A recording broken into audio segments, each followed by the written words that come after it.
Kejadian 28 ayat 20 sampai 22. Kejadian 28 ayat 20 sampai 22. Saya membacakan ayat yang ke-20.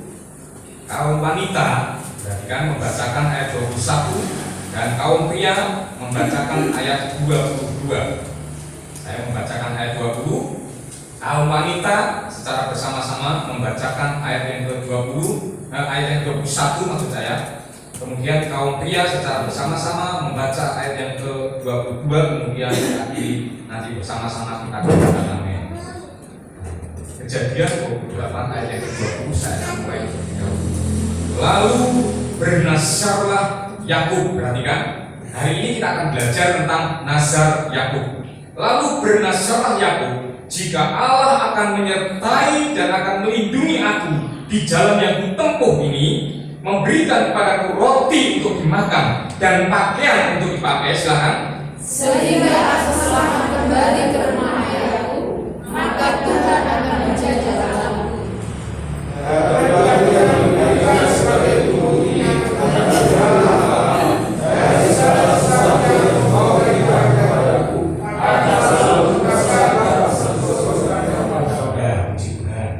Nazar Yakub, janji Yakub. Dari nasi ini kita melihat nazar Yakub atau janji Yakub itu dibagi menjadi 3 bagian. Bagian yang pertama kita melihat ayat yang ke-21. Maka Tuhan Allah, Tuhan akan menjadi Allahku. Maka Tuhan akan menjadi Allahku. Bagian yang pertama janjinya Yakub adalah nazarnya Yakub adalah menjadikan Tuhan sebagai Allah. Menjadikan Tuhan sebagai Allah. Suruh saya kasih Tuhan, siapa Tuhan kita itu menjadi sangat penting, harus kita perkarakan. Mengapa? Karena siapa yang menjadi Tuhan kita itu akan sangat mempengaruhi jalan hidup kita. Kalau kita memiliki Tuhan yang salah, maka jalan hidup kita pasti akan salah. Tetapi ketika kita memiliki Tuhan yang benar, maka jalan hidup kita pasti akan benar. Nah, sudah saya kasih Tuhan. Saya kasih tahu pada setiap kita hari ini, Tuhan yang benar itu tidak hanya ada dalam pengakuan kita saja. Sekali lagi, Tuhan yang benar itu tidak hanya ada dalam pengakuan kita saja, tetapi Tuhan yang benar itu juga harus ada dalam perbuatan kita. Jadi ketika kita memperkarakan siapa Tuhan kita itu menjadi sangat penting karena itu mempengaruhi jalan hidup kita.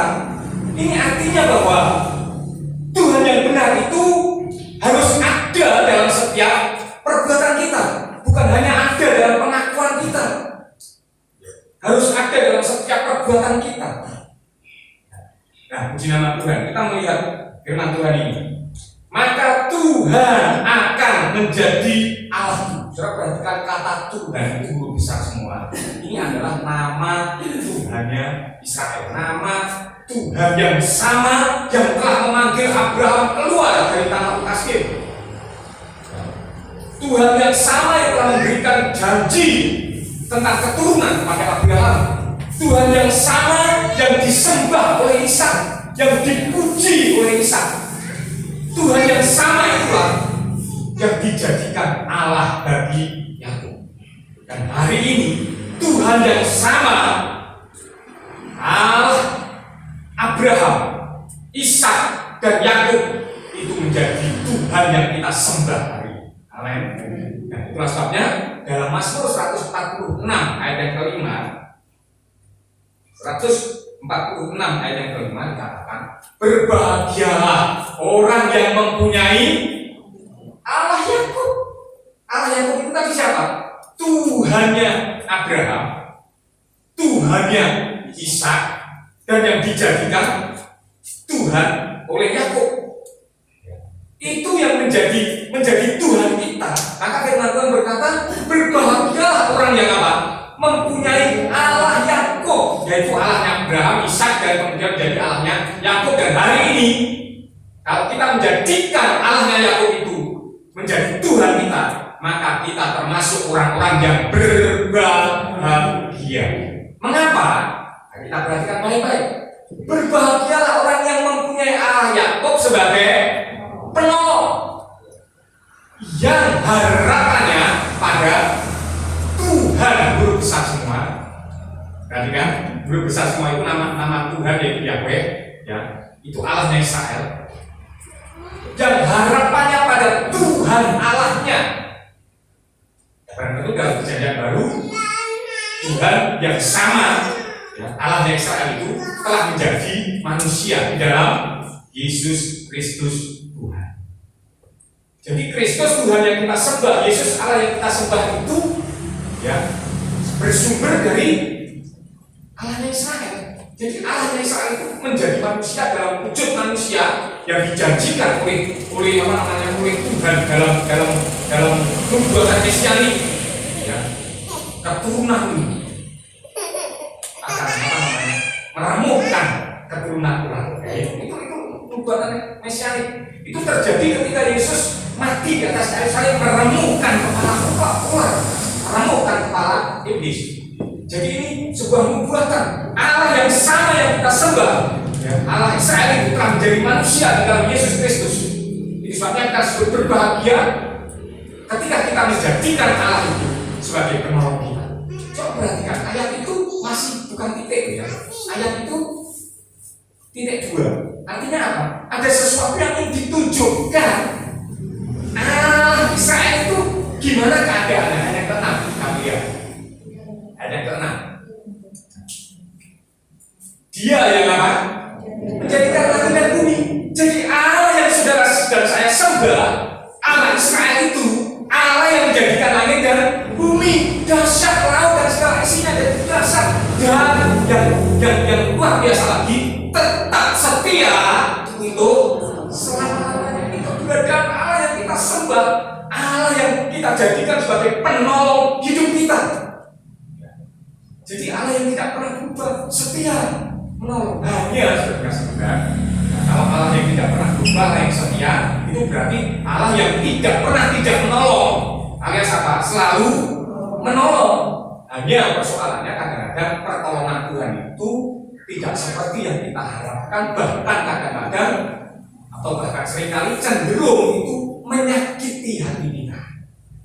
Pertolongan Tuhan itu kadang-kadang atau cenderung menyakiti hati kita. Tahukah saudara, tukang kebun anggur untuk menolong pohon anggurnya itu supaya berbuah banyak, apa yang dilakukan oleh tukang kebun anggur ini? Memangkas daun-daunnya. Kalau kita ini anggurnya ketika dipangkas daun-daun kita, maka kita merasa sakit. Betul, sudah merasa sakit. Jadi ada sesuatu yang harus dikurangi, harus ada sesuatu yang harus dipotong dalam kehidupan kita itu yang mungkin menyakiti hati kita. Ada sesuatu yang kita kasihi, ada sesuatu yang kita cintai, ada sesuatu yang kita sayangi, harus dipotong oleh Tuhan, dan itu sangat menyakitkan. Tetapi tidak ada cara lain Tuhan menolong kita kecuali dengan itu. Kalau saudara melihat pertolongan Tuhan terhadap Daud, ketika Daud menghadapi pemberontakan Absalom, itu sangat menyakitkan hatinya Daud. Mengapa? Sebab mau tidak mau Tuhan menolong Daud itu, mau tidak mau, dengan cara mencelakai Absalom. Benar ini, mencelakai Absalom. Kalau saudara lihat dalam 2 Samuel pasal 19 atau 18 sebelumnya ini, ya, itu seperti itu. Dan celakanya Absalom ini atau kematian Absalom ini sudah sudah ditetapkan oleh Tuhan melalui nubuatan atau melalui nasihatnya Husai. Kalau saudara melihat sebenarnya Ahitofel dan Husai itu nasihat yang pengacara yang hebat. Kalau sekarang mungkin ya Hotman Paris dan Hotman Sitompul, dua pengacara ya itu sudah berpikir, sedang adu argumentasi di hadapan raja. Pada waktu itu rajanya adalah bukan raja ya, itu pemberontak yang menjadi raja itu Absalom. Ahitofel memberi nasihat seperti ini. Ya, tuanku tidak usah maju, Absalom tidak usah maju, di rumah saja. Aku akan mengerahkan semua, maju berperang. Tuanku sudah nanti akan menerima hasilnya saja. Kira-kira seperti itu dalam 2 Samuel pasal 17. Ya. Kemudian Husai yang diutus oleh Daud lagi menggagalkan nasihatnya Ahitofel. Maka Husai ini menggagalkan nasihatnya Ahitofel dengan cara apa? Oh, keliru kali ini, Ahitofel keliru. Yang benar, ya, tuanku harus maju sendiri. Karena apa? Karena ayah tuanku itu adalah seorang perwira, seorang pahlawan yang gagah perkasa dan lain sebagainya. Kalau tuanku tidak maju sendiri, wah, gak ngatasi. Kira-kira seperti itu. Dan aku tak mencatat, itu adalah rencana Tuhan untuk membinasakan Absalom, untuk mencelakakan Absalom. Jadi kematian Absalom itu dirancang oleh Tuhan melalui nasihatnya Husai. Kira-kira seperti itu. Dan ketika benar-benar terjadi Absalom ini mati dalam peperangan, dalam pertempuran, apa yang terjadi? 2 Samuel pasal 19 dikatakan Daud meratap di Absalom. Absalom, Absalom anakku, Absalom anakku, Absalom, menangis seperti ini.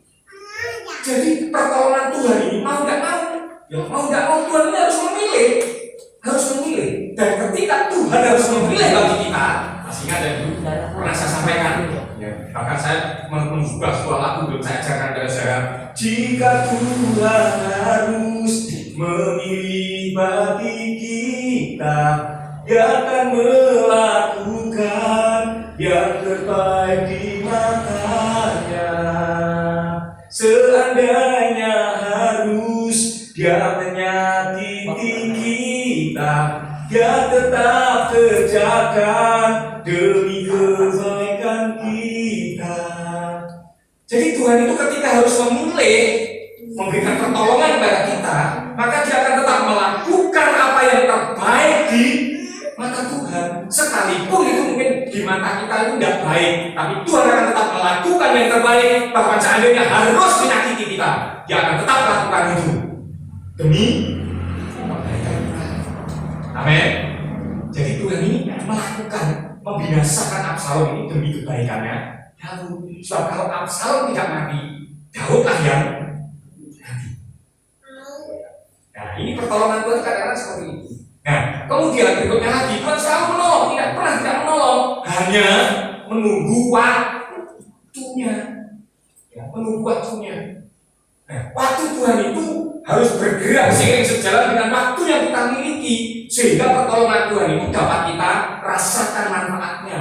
Ada begitu banyak orang yang tidak dapat merasakan manfaat pertolongan Tuhan. Sebab apa? Sebab orang itu ketika Tuhan bergerak, ketika Tuhan waktunya menolong, orang itu sudah tidak ada di tempat, alias orang itu tidak lagi setianya. Butuh kesetiaan untuk menanti pertolongan Tuhan. Karena pertolongan Tuhan itu tempat ada waktunya. Tetap sambil duduk saja ya. Saya akan menceritakan kepada saudara. 1 kali tepuk tangan. Bareng-bareng. 1 kali tepuk tangan. Semuanya 1 kali tepuk tangan. 1 kali ya. Sekarang saya perintahkan lagi 3 kali tepuk kosong. Puji mumi. Tepuk kosong ini berarti nggak mungil ya. 1 kali tepuk tangan. 3 kali tepuk kosong.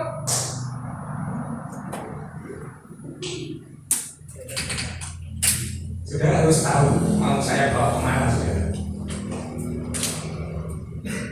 Seandainya tangan kanan ini adalah tangan Tuhan, sedangkan tangan kiri ini adalah tangan kita, maka ketika Tuhan bergerak, maka kita juga harus bergerak. Maka sekalipun itu hanya sekali lagi ya, 1 kali tepuk tangan. Dengar. Tetapi sekalipun itu 3 kali atau berkali-kali, saudara, tepuk kosong itu tidak akan terdengar. Kenapa? Karena tepuk kosong itu tidak pernah bertemu. Ketika waktunya Tuhan itu tidak bertemu dengan waktu kita, maka itu pertolongan Tuhan itu tidak dapat kita rasakan. Kalau harus bergerak bersama-sama sehingga bisa berbunyi. Kok jangankan 3 kali? Kalau saudara atur 100 kali tepuk kosong, saudara akan gini-gini. Uang pun saudara akan gini-gini. Karena belum selesai. Hitung iji dulu Bapak. Yang terjadi tidak artinya bunyi, tetapi saudara capek. Bener gak? Seringkali kita ini capek, lelah menanti pertolongan Tuhan. Sebab apa? Sebab kita ini tidak memiliki yang namanya kesetiaan, sehingga ketika waktunya Tuhan menolong kita tidak ada di tempat. Kita sudah bosan, Tuhan, lelah, capek, kita sudah bosan, sehingga ketika waktunya Tuhan menolong, maka tidak terjadi sesuatu dalam kehidupan kita karena kita tidak bergerak seiring sejalan dengan pergerakan Tuhan. Amin. Jadi harus bergerak seiring sejalan dengan Tuhan, menanti waktunya Tuhan. Tuhan, saya pastikan sekali lagi, Tuhan tidak pernah tidak menolong. Tuhan pasti menolong saudara. Tapi yang terjadi seperti dua hal tadi yang harus kita pahami. Yang pertama, mungkin saja pertolongan Tuhan itu harus menyakiti kita. Jangan baik-baik, harus menyakiti kita, harus memotong daun-daun kita sebagaimana pohon anggur yang ingin berbuah harus dipotong, dipangkas daun-daunnya. Dan juga pertolongan Tuhan itu menunggu waktunya. Karena dibutuhkan yang namanya kesetiaan. Amin. Ya. Jadi kesetiaan itu perlu. Makanya seringkali saya ungkapkan terus setia. Ya. Supaya apa? Supaya pertolongan Tuhan itu sekali lagi dapat kita terima dan manfaat yang dapat kita rasakan. Sampai kapan harus setia? Ya subuh. Gak tahu, itu urusannya Tuhan. Itu yang pertama, menjadikan Tuhan sebagai Allahnya. Allah sang penolong itu akan memberikan pertolongan kepada kita tepat pada waktu. Yang kedua, Nasar Yakub yang kedua, setelah menjadikan Tuhan sebagai Allahnya, Nasar Yakub yang kedua yaitu ayat 22, dan batu yang didirikan sebagai tugu ini akan menjadi rumah Allah. Yang kedua adalah mendirikan rumah Allah atau membangun rumah Allah. Dalam Hagai pasal yang ke-1 ayat yang ke-7 sampai ayat yang ke-9, kalau saudara menengok ke sana, maka saudara akan dibawa kepada kisah bangsa Israel yang pulang dari pembuangan dengan tujuan sebenarnya untuk membangun kembali bait Allah. Pada zamannya Kores, orang-orang Israel itu, orang-orang Yerusalem, orang-orang Yehuda itu disuruh pulang. Ya, pada zamannya Kores, kalau tidak salah dalam kitab Kisah, dalam zamannya Kores itu disuruh pulang dengan tujuan apa? Membangun bait Allah. Tetapi membangun bait Allah itu ternyata tidak mudah. Ada begitu banyak rintangan, tantangan, sehingga akhirnya terhenti pembangunan bait Allah. Dan dalam kurun waktu kira-kira ya 20 tahun sudah saya kasih Tuhan. Bahkan diperintahkan lagi oleh apa namanya Raja Darius, sudah pergantian raja, diperintahkan lagi. Itu ternyata juga mengalami kesulitan. Yang pertama mungkin kesulitan karena apa namanya tekanan direcokin sama orang-orang yang bangsa-bangsa lain yang tidak senang Yehuda itu menjadi bangsa kembali. Kemudian yang kedua, ketika diperintahkan, akhirnya benar-benar terhenti gitu ya pembangunan bait Allah itu. Ketika diperintahkan oleh Darius, pergantian raja, ya, pergantian kerajaan, Nebukadnezar menjadi kerajaan Babel menjadi Media Persia. Darius diperintahkan untuk membangun kembali bait Allah. Yang terjadi, orang Israel mengalami kesulitan ekonomi dalam tanda kutip, mengalami kesulitan ekonomi. Sudah habis uang, habis daya, tidak ada apa-apa. Ketika Tuhan merintahkan, perhatikanlah keadaanmu. Ayat yang kelima, ayat yang ke-7 maksudnya. Perhatikanlah keadaanmu. Mengapa seperti itu?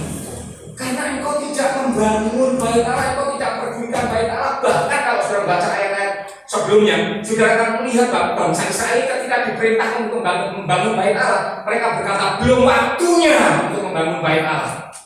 Padahal kalau kita melihat genti firman Tuhan berkata, firman Tuhan berkata genti, Tuhan itu menantang, apakah sudah waktunya bagimu untuk membangun rumahmu sementara rumah engkau papangi baik-baik, sementara rumah ini dalam tanda kutip dalam rumah besar itu adalah rumah Tuhan, itulah baik Allah yang seharusnya dibangun oleh orang Israel, ternyata tidak dibangun, menjadi reruntuhan.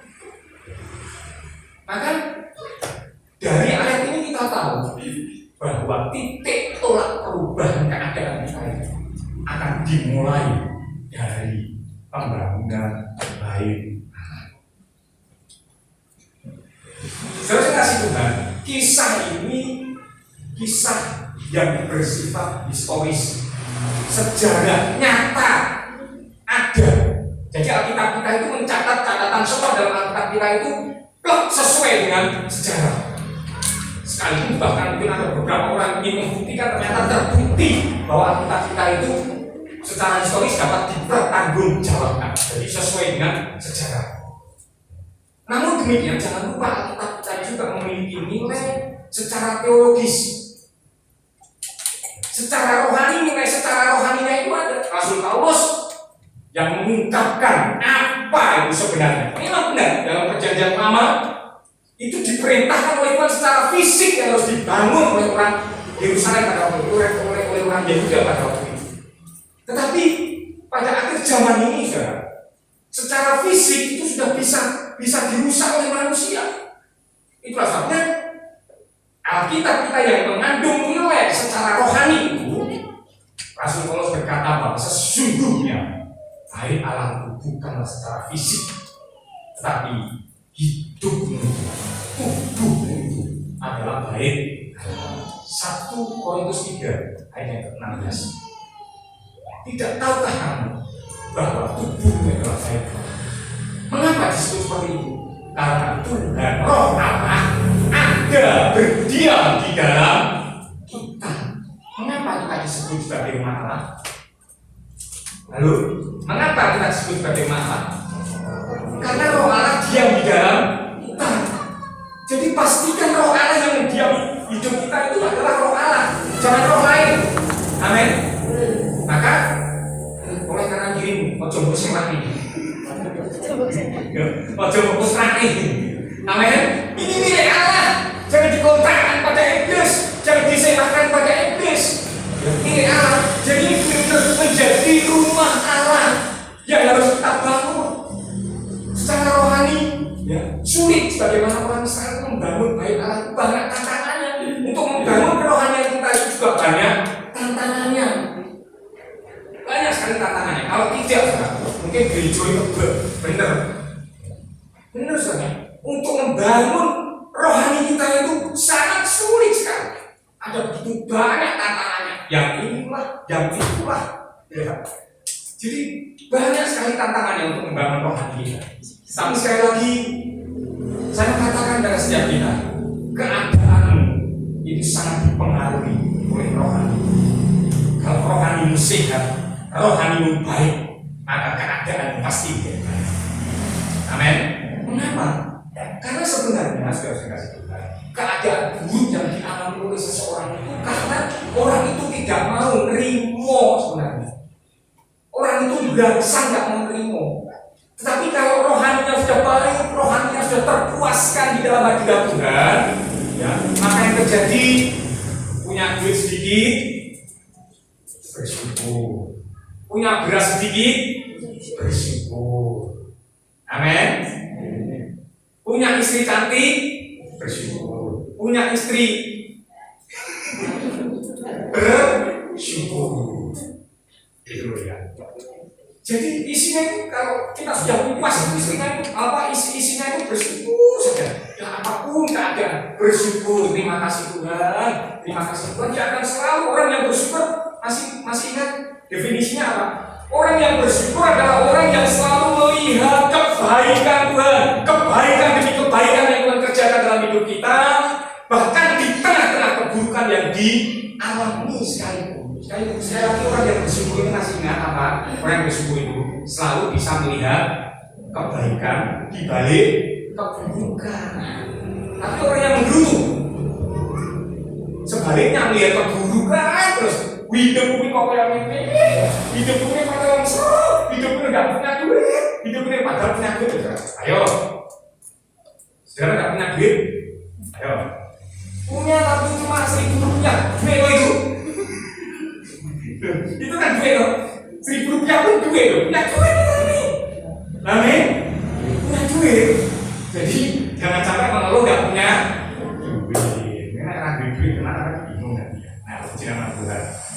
Nah, setelah kasih Tuhan ini kita harus membangun hai Allah itu, membangun rohani kita itu karena perubahan keadaan kita itu sekali lagi dimulai dari perubahan rohani kita. Dan yang lebih penting, apa yang kita lakukan untuk Tuhan itu sebenarnya akan saya masih ingat seorang pelayan Tuhan, nggak tahu siapa yang pernah menyampaikan ilustrasi seorang arsitek ketika dia akan berpisah dengan perusahaannya, mungkin pensiun begitu, seorang direkturnya memerintahkan begini, tolong Pak arsitek itu anak yang di sana itu tolong bangun rumah. Akhirnya terus dengan agak menggerutu bangunkan rumah di sana itu untuk saya, kira seperti itu. Kemudian terus sambil menunggu nanti dana-dananya dari saya, sambil menggerutu begitu arsitek ini bangun begini, dia bentuknya begini. Daun sing arep tentu kilo aku, daun sing aku sing ngekei kenang-kenang. Nah, opo yo ini cerita ini. Ya, untuk kenang-kenangan, ya, tolong buatkan saya rumah di sana. Buat rumah akhirnya, ini buat rumah ini alat kadernya saja terus apa semen-semen ini juga terus angger, juga pokoknya itu api tapi buh kekuatan ini. Begitu sudah selesai, saya Tuhan, ya penyerahan kunci, tiba-tiba direktur ini bilang. Rumah sudah jadi, oke, kita resmikan. Setelah sampai di depan rumah itu, tiba-tiba kunci yang sudah dibawa oleh itu diserahkan kepada arsitek itu. Itu rumahmu. Ada surat-suratnya diberikan, surat tanahnya juga diberikan, bahkan sudah dibalik nama dan sebagainya. Itu rumahmu. Ketika Natani, berkas-berkas itu tadi. Arsitek ini menangis. Nangisnya apa? Nangis apa? Getun. Halo. Ada begitu banyak anak-anak Tuhan yang menyesal itu di belakang. Karena apa? Karena ketika disuruh membangun rumah Tuhan, itu ayah saya bahkan cenderung menggerutu. Wahai bodoh, ambil paling hijau. Ada yang seperti itu. Makanya di sini nggak ada. Nggak ada di luar sana itu. Menggerutu, ya, mau main foto, tetap main beco, bapak, kalau pernah ngerti kok repot kalau ini, waduh, repot ini, repot kok kali-kali ini, engkau menyusahkan diri dengan apa? Ketika Yesus itu menegur mereka itu, engkau menyusahkan diri, ya, dengan kesibukan atau dengan apa itu, ya, pokoknya engkau menyusahkan dirimu sendiri ya, rasanya. Jadi jangan sampai kita ini menggerutu sebab apa? Sebab rumah yang kau bangun itu sebenarnya adalah untuk dirimu sendiri, untuk diri kita sendiri. Amin. Jadi ketika Tuhan perintahkan bangun rumah Tuhan, katakan amin, katakan siap. Bangun rumah Tuhan, siap. Ini rumah Tuhan, diri kita, rohani kita ini ya, bukan secara fisik, ya, tapi rohani kita ini. Baik, nama Tuhan itu yang kedua, ya, menjadikan Tuhan sebagai alatnya yang pertama. Bukan hanya itu saja, ketika Tuhan itu menjadi alatnya, maka Yakub menyediakan tempat kediaman Tuhan dengan cara apa? Mendirikan rumah. Dan yang terakhir, yang ketiga, ayat yang ke-22. Dari Kejadian 28 ayat 22, dari segala sesuatu yang engkau berikan kepadaku akan selalu kupersembahkan 1/10 kepadamu. Ini kalau sudah berbicara tentang 1/10 ini, kira-kira kita harus menyiapkan telinga kita supaya apa? Supaya tidak abang. Tapi jangan khawatir, saya tidak akan terlalu menekankan 1/10 dalam pengertian secara fisik. Nah, gini loh saudara, apa yang dikatakan oleh Tuhan bagi kekristenan itu, ketaatan atau apa yang kita lakukan itu dalam kekristenan itu bukan lagi masalah, tidak jadi masalah. Gini maksudnya, masalahnya itu bukan pada apa yang kita lakukan dalam kekristenan, tetapi masalahnya itu mengapa kita melakukannya? Perhatikan baik-baik. Dalam kekristenan itu bukan lagi apa yang kita lakukan pertanyaannya. Karena itu memang ketaatan umat Kristen memang harus taat.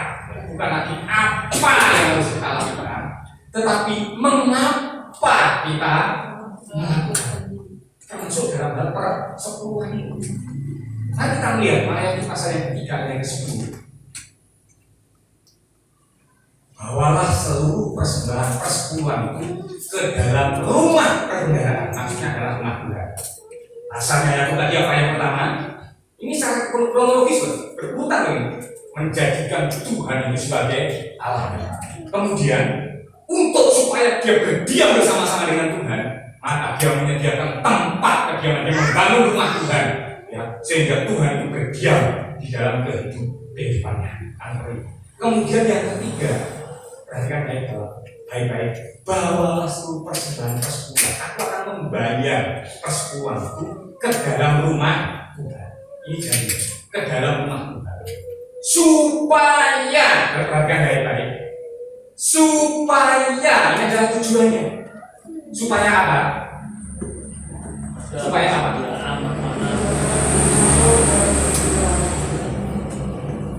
Supaya ada persediaan makanan. Supaya ada makanan di rumahku itu. Supaya ada makanan di rumahku itu. Sering kasih Tuhan. Artinya begini, yang ingin saya sampaikan kepada saudara, ketika saudara itu memberikan sepersepuluhan kepada saudara, ini jelas, saya bagi yang memberikan persembahan persepuluhan, ya. Bagi yang tidak, ya mari kita belajar untuk mentaati firman Tuhan. Bagi yang memberikan persembahan persepuluhan atau yang akan memberikan persembahan persepuluhan, kita jangan memiliki motivasi. Sekali lagi, jangan memiliki motivasi. Jadi firman Tuhan tadi katakan apa? Supaya ada persediaan makanan di rumah. Jadi jangan pernah memancing berkat Tuhan itu dengan berperpuluhan. Apa maksudnya ya? Jadi kita memancing berkat Tuhan dengan persepuluhan. Kalau namanya Yesus dulu, bahkan tingkat-tingkat ulangi itu akan berkat. Memang nggak masalah kita berdoa seperti sesuai dengan firman Tuhan. Nggak salah kita berdoa seperti itu. Tetapi jangan sampai kita memiliki motivasi yang keliru ketika kita membayar persembahan persepuluhan adalah supaya kita itu memancing berkat yang lebih besar dari berkat yang kecil. Lalu pertanyaannya, motivasi yang bagaimana? Motivasi yang benar, sekali lagi sering kasih Tuhan, ya, adalah kasih. Sebab memang persembahan persepuluhan adalah kita mengembalikan milik Tuhan, tetapi jangan lupa saudara, bahwa segala yang ada dalam kehidupan kita itu adalah miliknya Tuhan, termasuk hidup kita ini miliknya Tuhan. Jadi kalau hanya saudara membayar sepersepuluhan, ya, sepersepuluh itu tahu, sepersepuluh itu adalah 10% dari penghasilan kita. Memang yang membedakan seperti itu. Tetapi pertanyaannya sekarang, yang 90% itu dikemanakan? Apa artinya saudara membayar 10% dari apa yang saudara dapatkan, tetapi yang 90% itu saudara gunakan untuk berfoya-foya? Orang yang BTS, senang-senang, orang yang pokoknya untuk hal-hal yang berdosa, itu narkoba, itu minuman keras, ya, itu perokok. Lalu yang perokok, ya, itu perokok itu boleh-boleh dinyangoni anak banyak duit. Tidak ada dana untuk itu, ya. Jadi hal yang seperti itu kita adakan keliru, saudara. Seluruh apa yang kita miliki itu adalah miliknya Tuhan. Ini sebabnya motivasi yang benar, seperti saya katakan adalah motivasinya adalah kasih. Kalau kita mengasihi Tuhan, maka kita akan memberikan yang terbaik. Kita belajar dari jemaat Makedonia 2 Korintus 8 ayat yang kelima.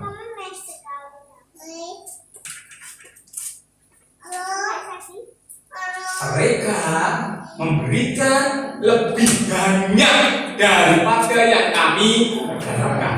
Perhatikan, sampai di sini dulu. Siapa yang dimaksud mereka itu? Jemaat Makedonia. Kalau dalam melihat ayat Jemaat Makedonia. Ayat yang kedua, kamu tengok juga yang kedua. Jadi ayat yang kedua, dicobai dengan berat, ini jemaat dunia ya. Dari ayat 1 itu kalau sudah melihat, selagi mereka dicobai dengan berat dalam berbagai penderitaan, sukacita mereka meluap, dan meskipun mereka apa? Katakan yang keras. Bukan hanya miskin tapi sangat miskin. Namun mereka kaya dalam kemurahan. Jemaat Makedonia ini miskin tapi kaya. Perhatikan baik-baik. Miskin tapi kaya. Mengapa dikatakan seperti itu? Karena ayat yang kita kembali ke ayat yang kelima tadi. Kembali ke ayat yang kelima tadi. Mereka memberikan lebih banyak daripada yang kami harapkan. Apa yang mereka berikan? Kok dikatakan lebih banyak dari yang kami harapkan? Mereka memberikan apa? Diri mereka pertama-tama kepada Allah. Kemudian oleh karena kehendak Allah juga kepada kami. Ini para pelayan, para rasul-rasul. Artinya begini, pemberian yang lebih banyak, tidak ada pemberian yang lebih banyak selain pemberian hidup kita ini kita berikan pada Tuhan dan juga untuk pelayanan. Maksudnya ya, kita berikan hidup kita ini pada Tuhan dan juga untuk pelayanan. Tidak ada pemberian yang lebih besar daripada pemberian ini. Saudara mau kasih berapa? Kasih mobil di gereja, saya yang senang. Tapi Tuhan senang enggak? Belum tentu. Kenapa? Karena selama saudara memberikan mobil untuk gereja, untuk Tuhan, katakanlah seperti itu, selama saudara tidak memberikan hidup saudara kepada Tuhan, maka kasih Tuhan yang besar itu tetap menuntut seluruh jiwa raga. Ada nyanyiannya, sekalipun berikan, persembahkan padamu alam semesta ini, bukan hanya mobil, alam semesta ini, ada nyanyian seperti itu, tetapi kasih tetap menuntut seluruh jiwa raga. Jiwa raga. Jadi kasih Tuhan itu menuntut kehidupan kita. Amin. Oleh karena dirimu berikan hidup sama Tuhan. Berikan hidup sama Tuhan. Memberikan hidup pada Tuhan dan juga memberikan hidup kepada pelayanan. Oleh karena kehendak Tuhan, maka juga diberikan hidupnya itu kepada kami, yaitu seorang hamba Tuhan, ya, atau para rasul. Itu adalah lambang pelayanan, sehingga melayani seorang hamba Tuhan, melayani para rasul itu juga sama dengan melayani Tuhan. Kira-kira seperti itu. Ya. Jadi ini jemaat Makedonia memberikan lebih banyak. Ada dua jemaat di akhir zaman ini. Ya. Yang pertama adalah jemaat yang miskin tapi kaya, diwakili oleh jemaat Makedonia. Tetapi ada juga jemaat yang kaya tapi miskin, diwakili oleh jemaat Laodikia. Kemudian adalah Wahyu pasal yang ketiga ayat 17. Kita baca bersama-sama. Wahyu 7 ayat 13.